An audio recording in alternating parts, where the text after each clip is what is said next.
नमस्कार, मैं अनीता चौधरी और न्यूज़ अड्डा के इस प्लेटफॉर्म पे आप सभी का स्वागत है। कल आपने देखा था कि किस तरह से केजरीवाल ने गिड़गिड़ाते हुए माफ़ी मांगी थी, क्योंकि वो प्रोटोकॉल्स को नहीं मानते हैं, हर वक्त राजनीति करते रहते हैं और जब उनकी चोरी पकड़ी जाती है तो वो वहाँ पे खड़े होकर गिड़गिड़ाने लगते हैं, माफ़ी मांगते हैं और अजीब सी नौटंकी करने लगते हैं। लेकिन कल के इस बात के बाद भी केजरीवाल सुधरे नहीं। आज फिर कोर्ट में उनकी ज़बरदस्त बेइज्जती हुई, खूब लताड़ लगाया गया।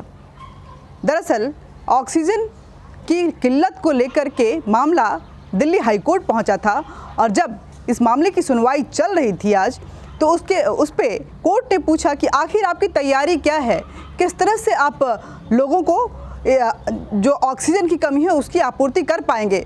केजरीवाल का कहना है कि हमने सारा कुछ केंद्र सरकार को देने को तैयार हैं, वो जिम्मेदारी केंद्र सरकार ले, वो चाहें तो हम लिखित देने को तैयार हैं, लेकिन केंद्र सरकार को ही ये जिम्मेदारी लेनी पड़ेगी। तब कोर्ट ने केंद्र सरकार के वकील से पूछा कि आखिर आप बताइए कि दिल्ली में ऑक्सीजन कब तक पहुंचेगा, ये जो 480 MBT ऑक्सीजन है वो आखिर कब तक पहुंचेगा। केंद्र के एडवोकेट का कहना था कि दरअसल बात ऐसा नहीं है कि हम दिल्ली तक ऑक्सीजन पहुंचाना नहीं चाहते हैं, ऑक्सीजन तो हम पहुंचाना चाहते हैं और उसमें कोई दिक्कत भी नहीं है, लेकिन मुश्किल ये है कि दिल्ली की सरकार की तरफ से कोई सपोर्ट नहीं किया जा रहा है। उसको लाने के लिए टैंकर चाहिए और टैंकर का इंतज़ाम जो राज्य सरकार को करना है, राज्य सरकार कर नहीं रही है।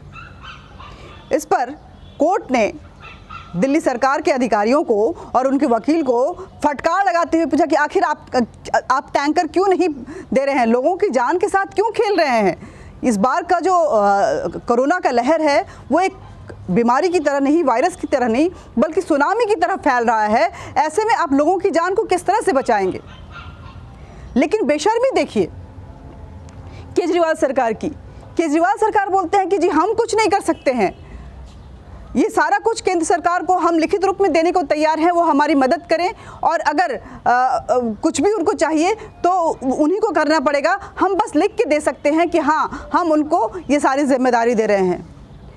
इस पर कोर्ट ने अधिकारियों को और दिल्ली सरकार को और बाकी जो उनके वकील थे उनको डांटते हुए कहा कि आप इस तरह की बातें कैसे कर सकते थे। जब यही करना था तो मामला जिस दिन दिल्ली हाई कोर्ट पहुंचा था उस दिन आपने ये बात क्यों नहीं कही, ये 3-4 दिन क्यों लग गए।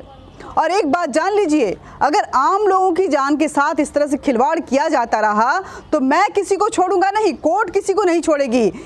हर एक व्यक्ति जो लापरवाही बरतेगा उसको हम टांग देंगे। इस तरह के कड़े शब्दों का इस्तेमाल कोर्ट की तरफ से किया, we will hang them.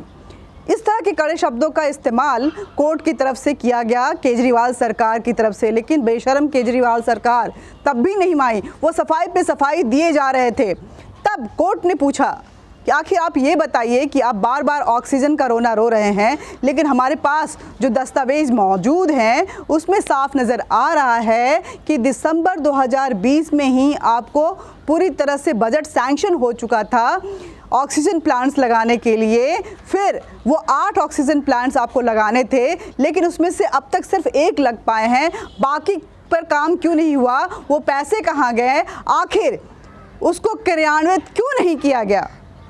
Kejriwal सरकार के पास इस बात को लेकर के कोई भी जवाब नहीं था।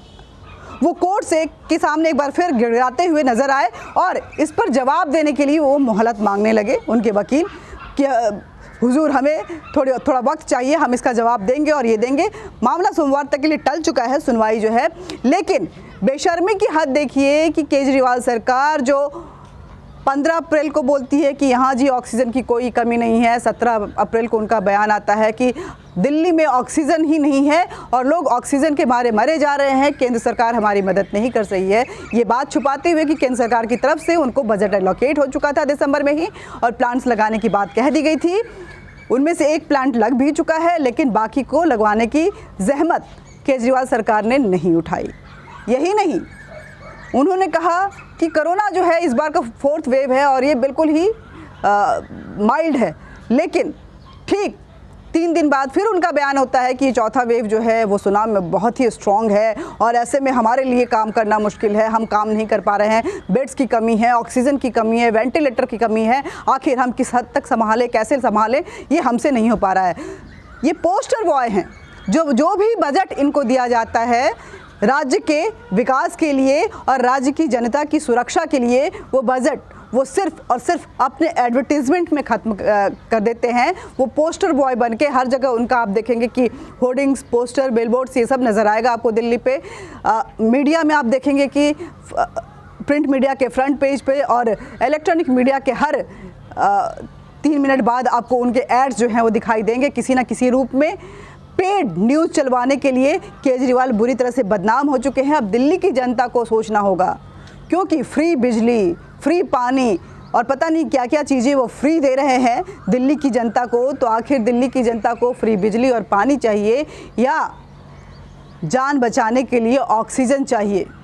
क्योंकि फ्री बिजली और पानी सांसों पे भारी पड़ रही है और दिल्ली की जनता जो है आए दिन, पिछले जब से ये कोरोना का 4th वेव आया है दिल्ली में, तब से आए दिन बड़ी तादाद में लोगों की जान जा रही हैं। लोगों के लिए हॉस्पिटल नहीं है, लोगों के लिए वेंटिलेटर नहीं है, लोगों के लिए बेड्स नहीं हैं, दवाइयाँ नहीं हैं, ऑक्सीजन भी नहीं है।